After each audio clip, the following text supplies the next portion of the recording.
Yeah, so we're here in Windsor, and let me show you what's going on here. A very test right now. That it was going to end at 7 o'clock, that they needed to leave. No one has left as far as we can tell. They all decided, here goes a firework right now, some fireworks. They all decided unanimously that they were going to stay and wait it out. Now, I do want to tell you that police are here, but they are sitting in their cars. It is very peaceful. They have not gotten out of their cars to tell anyone that they need to leave. We have seen emergency vehicles plow through this because they were actually going to a fire. Everyone cleared the scene for them.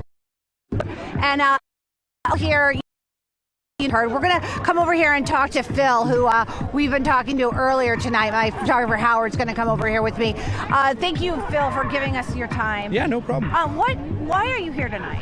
I'm here to bring attention to the vaccine mandate, and we're looking to get the vaccine mandate eliminated everywhere in Canada.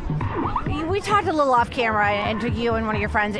You know that this is just having monumental effects on the economy, both the U.S. and Canada. That's not good. It is, but I don't think it's a good thing either. I hate the fact that we're blocking it. I know there's going to be shortages of goods coming across the border, but if we don't do something like this, it doesn't make enough noise. People aren't going to hear it, and nothing's going to come of it. Nothing's going to happen if we don't take action right away. This is drastic action. The sooner that the government lifts restrictions, the sooner that we stop and we open things back up. You know, the cards are in their hands. They just don't want to do it. Well, thank you for your time. I appreciate it. How long do you think you'll stay out here? As long as I have to. If I have to go home and come back, I'll come back tomorrow, I'll come back the next day, and I'll come back as many times as I need to. So. Okay, thank you so much, Phil. I really appreciate it. We're also talking to Julian, if we can find Julian, and he seems to have disappeared on me. It is a very fluid situation, but I do want to pan off, too, to show you that it's very quiet. I feel like the crowds have thinned out a little bit since we got here at 6 o'clock, but a lot of people just saying, like you heard from Phil, that they're going to leave and come back tomorrow. We're just not seeing a heavy police presence, and we're definitely not seeing anyone get out here and say you have to leave now, despite what the government is saying, the Canadian government and the U.S. government. Just you're hearing the music, and we've been seeing people dancing. It's a very kind of surreal situation, surreal thing that we're seeing, but again, very peaceful right now. We'll have to wait and see how long this continues. Live in Windsor, Camila Berry, Fox 2 News. Well, Camille, the judge's order demands that the protests stop blocking the bridge, but it also allows them to protest elsewhere. Would they be willing to do that?